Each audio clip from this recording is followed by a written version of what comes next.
नमस्कार, बेस्ट ज्ञान चैनल पर आपका स्वागत है। आज के इस वीडियो में हम देखेंगे जम्बूद्वीप से लेकर इंडिया तक का सफ़र। भारत के जो 7 नाम हैं वह किसने रखे, उनका इतिहास क्या है, आइए देखते हैं। सबसे पहले आपको बता दें भारत के 7 नाम है कौन कौन से। पहला है जम्बूद्वीप, दूसरा भारतवर्ष, तीसरा भारतखंड, चौथा आर्यावर्त, पांचवा नाम है हिंदुस्तान, छठा नाम है हिंद और 7वां नाम है इंडिया। ये 7 नाम विभिन्न विद्वानों ने भारत के बतलाए हैं। इसमें से बात करें सबसे पहले जम्बूद्वीप की, तो वस्तुतः जम्बूद्वीप, आर्यावर्त और भारतखंड और भारतवर्ष ये सभी अलग अलग हैं, लेकिन आम लोग इनको सभी को एक ही मानते हैं। सबसे पहले हम बात करें जम्बूद्वीप के बारे में, तो वास्तव में जो जम्बूद्वीप था यह भारत न होकर पूरा एक महाद्वीप था। जम्बूद्वीप की बात करें तो जम्बू का अर्थ होता है जामुन। ऐसे में जम्बूद्वीप का मतलब हुआ वह द्वीप जहां पर जामुन के पेड़ अधिक मात्रा में पाए जाते थे। कुछ लोग जम्बूद्वीप, भारतवर्ष और आर्यावर्त को एक ही मानते हैं, लेकिन ऐसा बिल्कुल भी नहीं है। जी हाँ दोस्तों, जम्बूद्वीप एक देश नहीं बल्कि यूरेशिया को कहा जाता था। यूरेशिया का मतलब है यूरोप और एशिया, इन दोनों महाद्वीपों को हम मिला दें तो बनता था जम्बूद्वीप। तो जम्बूद्वीप भारत का पुराना नाम न होकर वास्तव में एक महाद्वीप था, जिसमें भारत के अलावा, भारतवर्ष के अलावा और भी बहुत सारे देश आते थे। अब हम बात करें भारतवर्ष की। भारतवर्ष भी आज का भारत नहीं था। इसमें अफगानिस्तान से लेकर इंडोनेशिया तक जहाँ जहाँ पर हिंदू राजाओं का शासन था उसको अखंड भारतवर्ष या भारतवर्ष कहा जाता था। यहाँ पर मैप में आप देख सकते थे भारत ईरान से लेकर इंडोनेशिया तक फैला हुआ था, यानी कि Iran, Afghanistan, Pakistan, Bharat, Nepal, Myanmar, Thailand, Vietnam, Malaysia, Sri Lanka, Indonesia, Maldives, ये सभी भारतवर्ष का हिस्सा उस समय में हुआ करते थे। आम जनमानस में एक और बड़ा प्रश्न ये रहता है कि भारत का नाम भारत कैसे पड़ा या किसने रखा। इस संबंध में भी 2 मत हैं। पहला मत तो ये है जो कि कालिदास के द्वारा चलाया गया मत है, अभिज्ञान शाकुंतलम, जो कि कालिदास की कालजयी कृति मानी जाती है। इसमें जो उल्लेख है उसके हिसाब से दुष्यंत और शकुंतला के पुत्र भरत के नाम पर देश का नाम भारत पड़ा है। वही दूसरा मत कहता है कि उससे पहले भी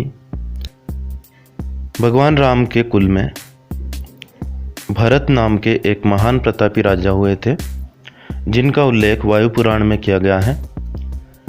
उनके नाम पर यह नाम भारत पड़ा है। यह जो भरत थे ये थे पुत्र ऋषभ देव जी के। तो ऋषभ के पुत्र भरत के नाम पर वस्तुतः भारत नाम पड़ा है। यह सबसे प्राचीन प्रमाण है वायु पुराण में। इसलिए भारतवर्ष और भारत में यही अंतर कहा जा सकता है कि भारतवर्ष काफ़ी विशाल था और भारत जो है वह आज का भारत है, जो कि वर्तमान में है। अब बात करें हम आर्यावर्त की। आर्यावर्त उस स्थान को कहा जाता है जहाँ पर आर्य लोग निवास करते थे। वेदों को मानने वाले जितने भी लोग थे उन सभी को आर्य कहा जाता था। तो आर्यावर्त जो इसका विस्तार था वह भारतवर्ष से थोड़ा कम था। आर्यावर्त अफगानिस्तान से लेकर म्यांमार तक फैला हुआ था।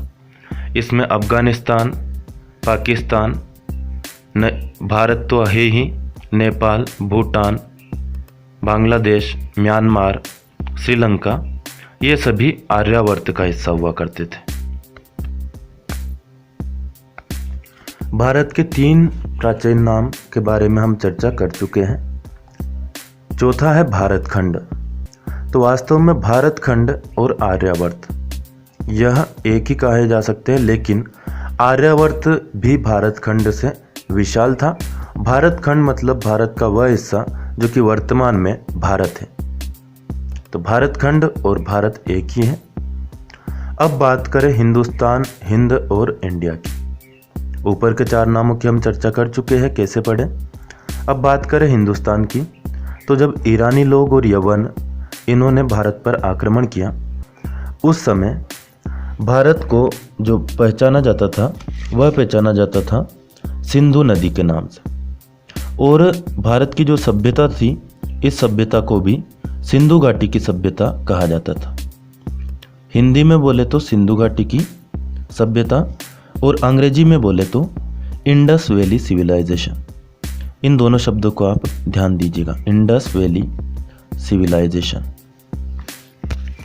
यहाँ पर मैं दोनों ही आपको लिख के बता देता हूँ, क्योंकि यह आगे चर्चा का विषय हमारे लिए रहेंगे। भारत को कहा जाता था सिंधु घाटी की सभ्यता। अब यह सिंधु जब हम अंग्रेजी में लिखेंगे तो इस प्रकार से लिखाएगा SINDHU।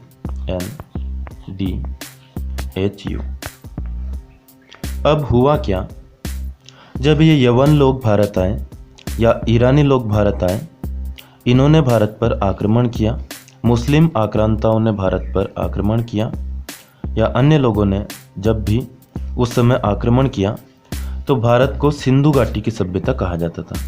अब इनको एस के उच्चारण में कठिनाई हुई, स ए लोग नहीं कर पाते थे, इसलिए इन्होंने सिंधु को कहा हिंदू। स की जगह ये उच्चारण करते थे ह, इसलिए नाम हो गया, सिंधु से हो गया हिंदू। तो सिंधु की जगह हिंदू नाम हो गया। अब स्थान को भी ये स्थान उच्चारण नहीं कर पाते थे, तो स्थान को इन्होंने बोला स्थान। अभी जितने भी स्थान हैं, जैसे पाकिस्तान हो गया, हिंदुस्तान हो गया, कजाकिस्तान हो गया, तजाकिस्तान हो गया, तो ये स्थान का मतलब होता है स्थान। लेकिन स्थान इनसे उच्चारण नहीं हो पाया, इसलिए इन्होंने भारत को नाम दिया हिंदुस्तान। हिंदुस्तान को ही फिर बाद में और उच्चारण में कठिनाई आई, तो इन्होंने स्थान को भी हटा दिया और हिंद रख दिया। कई लोगों ने नारा भी दिया जय हिंद का। जय हिंद का नारा किसने दिया था, यह आप मुझे कमेंट करके बताइए। सुभाष चंद्र बोस ने जय हिंद का नारा दिया था या फिर कोई और था जिसने जय हिंद का नारा दिया था, यह आप कमेंट करके बताएंगे। अब जैसे सिंधु से हिंदू हुआ, उसी प्रकार से इंडिया हुआ। इंडिया कैसे हुआ, इसको भी आप समझिए। हिंदू, चलिए ब्रश से देख लेते हैं। यह हो गया आपका सिंधु, सिंधु। अब सिंधु से हो गया हिंदू। अब जब अंग्रेज आए तो इनको हिंदू में भी ह का उच्चारण करने में समस्या हुई, तो इन्होंने क्या कर दिया, हिंदू को भी कर दिया इंडू।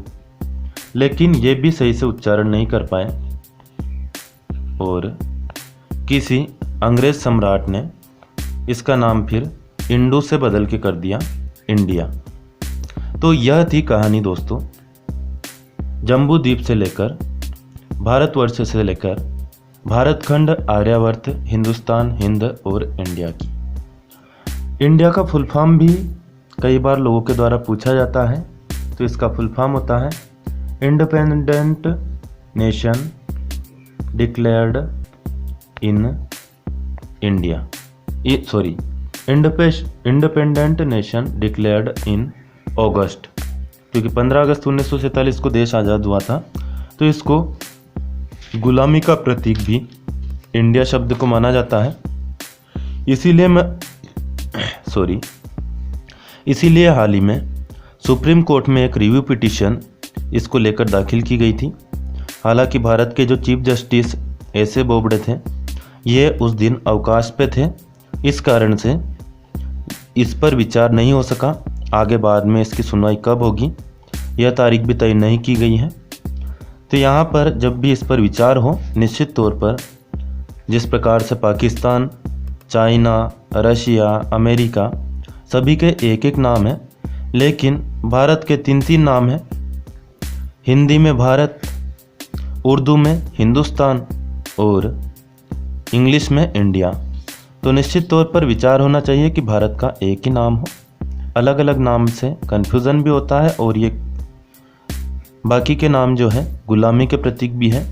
इसीलिए ट्विटर पर भी हाल ही में एक कैंपेन चला था, buy buy India only Bharat, लेकिन वह कैंपेन भी सफल नहीं हो पाया क्योंकि उस पर सुनवाई ही नहीं हुई।